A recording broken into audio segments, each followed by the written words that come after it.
Good evening and welcome to this wonderful banquet hall and crest to celebrate our Lady of Mount Carmel feast. My dear brothers and sisters, devotees, parishioners, and friends of Our Lady of Mount Carmel, I greet you and welcome you tonight to our beautiful and joyful 126th banquet, certain that we all together rejoice in our Mother's arms with gratitude for her tender intercession for all of us. I'm pretty sure that in most of us who are here tonight, it is still alive in our hearts and minds, the splendor of our meaningful and beautiful banquet in celebration of the 125th Jubilee anniversary, that we all shared last year with our shepherd, Cardinal Blaise Supich, and many of you, our devotees and friends. What a spiritual moment of grace it was. I want to commend the entire community for their tremendous dedication, generosity, and hard work in preparing the great 125th Jubilee anniversary, and I'm positive that we'll continue with the same dedication to organize the feast to venerate and honor our Blessed Virgin Mary. You know, it is our custom in this opening ceremony during our feast banquet to honor the person of the year. This year, honoree is an outstanding member of the community, the parish, and devotee to Our Lady of Mount Carmel. Allow me to congratulate the person chosen for this year, Miss Judith Pones, who, through all her entire life, has been worshiping and serving regularly our community, our parish, and never missed venerating her on the weekly novena to la Madonna del Carmine. Judy, we love you. We are proud of you for your tremendous dedication, witness of faith and service. Well deserved, Judy. Tonight, we also want to recognize another person who has done so much through the years to the community and the feast of Our Lady of Mount Carmel by presenting the Father Benjamin Frank Biretta Award to an outstanding person.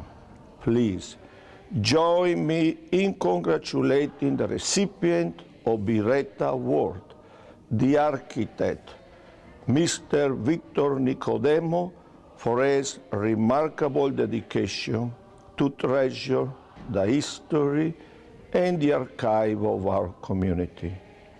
While we recognize and commend all those who have carried out our devotion and tradition to la Madonna del Carmine for so many years, we do realize how much our community has been reshaping its image.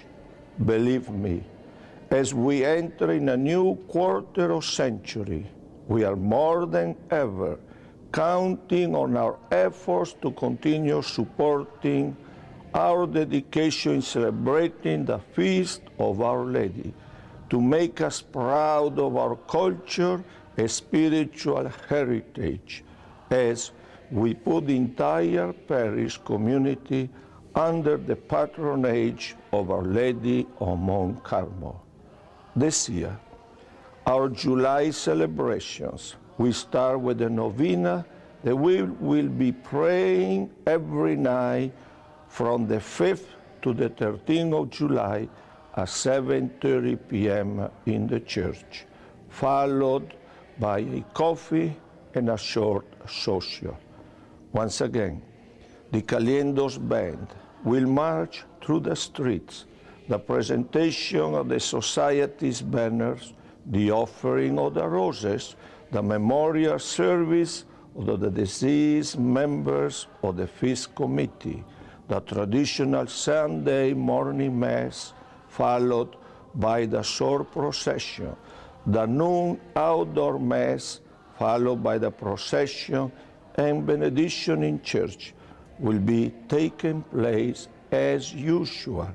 We hope and we count you to join us. In closing, mille grazie, and I'm certain that you continue loving, venerating, and supporting la Madonna del Carmine, and I pray that the Blessed Virgin Mary, Our Lady of Mount Carmel, embrace and present you and your entire family to her Son, Jesus Christ, the risen Lord, to pour His grace and blessing upon you, to experience the tenderness and sweetness of Our Lady of Mount Carmel intercession. Blessing to all of you. Bendiciones a todos ustedes. Benedizioni a tutti voi. Viva la Madonna del Carmine. Buona serata a tutti. Have a great time.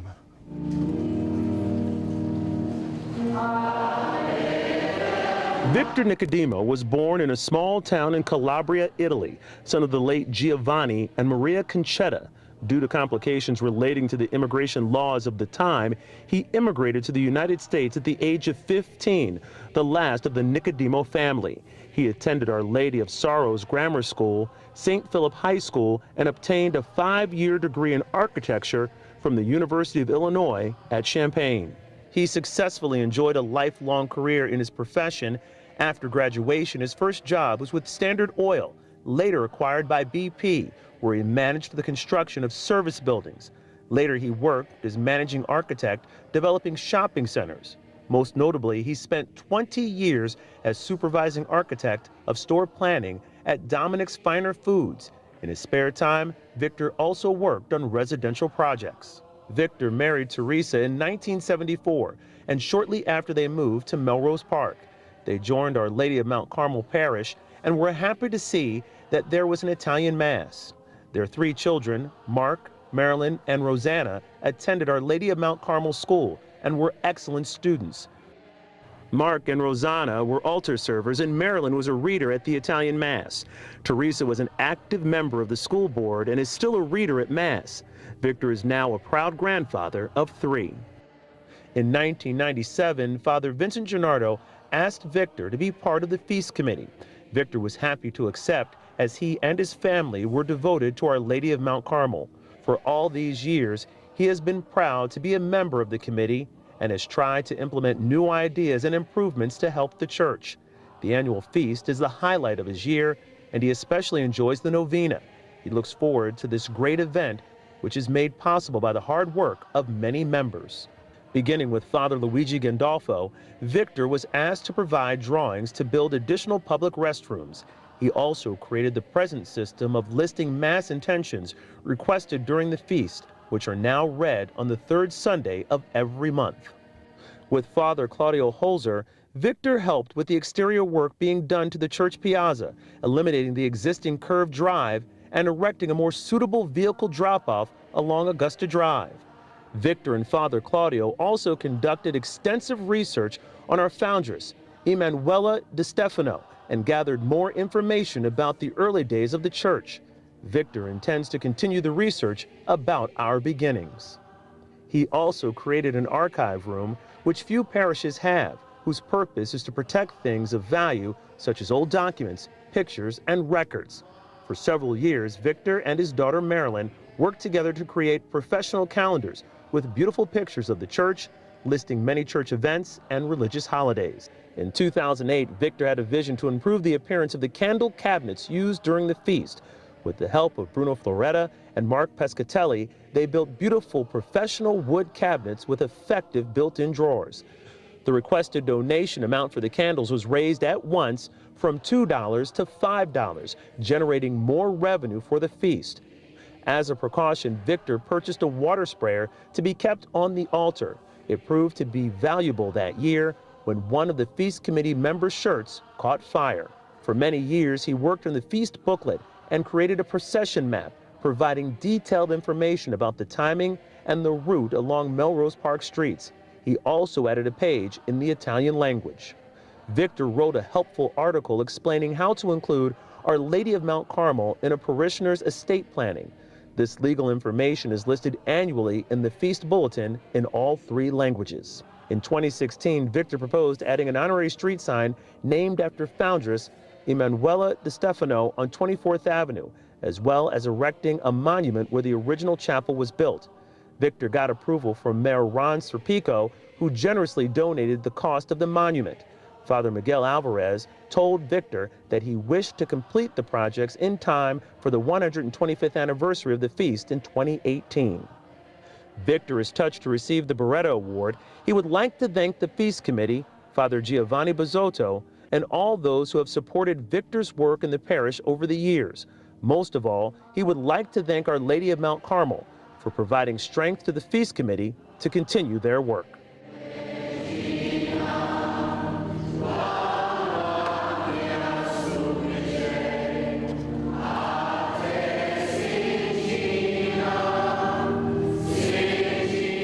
Judith Pones is the third child born to Anthony and Judith Pones. She has an older brother, Anthony, also known as Tony, an older sister, Andrea, also known as Chicky, and a younger brother, John. She is part of an Italian-German family. Judy is a lifelong resident of Melrose Park, the town where both sets of her grandparents decided to settle and live. Judy lives in an apartment on the second floor of her paternal grandparents' house on 21st Avenue and is currently an elementary school teacher, educating students in 3rd through 6th grade in math and science. Judy is the 4th generation of her family to belong to Our Lady of Mount Carmel Parish. Her grandparents, parents, and 2 of her siblings were married at Our Lady of Mount Carmel Parish. Judy and her siblings followed her father's footsteps by attending school at Mount Carmel. She started her education there as a kindergartner and graduated from Our Lady of Mount Carmel School in 1985. She was baptized and made her first Holy Communion and was confirmed at Mount Carmel. It was her wish to teach at Mount Carmel School, but unfortunately it closed before she finished her teaching degree.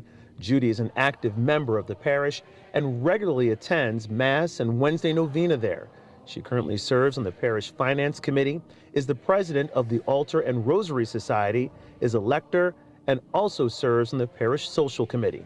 Judy is very devoted to the Blessed Mother. She considers it a true honor and privilege to be able to help care for and prepare Our Lady of Mount Carmel for the novena and procession each year. The Pones family has participated in the procession since 1969 and is the 3rd oldest candle house group.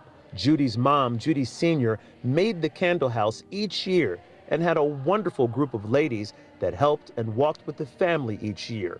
In fact, several families that now have their own candle houses started out with the Pones family. When her health prevented her from preparing the candle house and walking in the procession, Judy's mom turned over the responsibility to her daughters Judy and Chicky. Judy gladly took over for her mom and continues to carry on the tradition with a great group of ladies, including some original members that started with her mom. Now Judy's 2 nieces, Nina and Isabella, participate and are learning the traditions so that they can take over for their mom and aunt when the time comes. Although Judy is proud that her nieces already promised to keep the family tradition alive and want to take over the candle house responsibilities when necessary, she says she will not stop walking in the procession until she cannot walk anymore. She remembers her Nana walking in the procession many years in just a pair of socks until she was quite elderly and no longer able to do it. Feast Sunday has been celebrated at her grandparents' house on the 21st year after year, even before the family had a candle house. Judy and her family continue the yearly celebration with family, friends, and those who walk with their candle house. All are invited to the house after the procession for food, fun, and to continue the celebration of this beautiful tradition of faith. Judy loves being a member of the parish and has stated that the best part of being so active in the parish are the friendships that she has made with other parishioners. Judy feels that she has been truly blessed by meeting this wonderful group of friends and considers them her parish family. She is a very familiar face at Mount Carmel and is often approached by others with questions or concerns.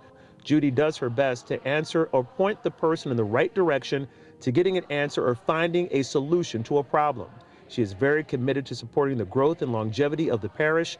She is willing to help out wherever she is needed, whether it is helping with the religious stand at the feast, reading at Mass, or helping plan and put on events to raise funds. She is up for the challenge. Judy is overwhelmed and very touched to be recognized as the 2019 Woman of the Year. She's extremely grateful and would like to thank the Feast Committee for such an incredible honor.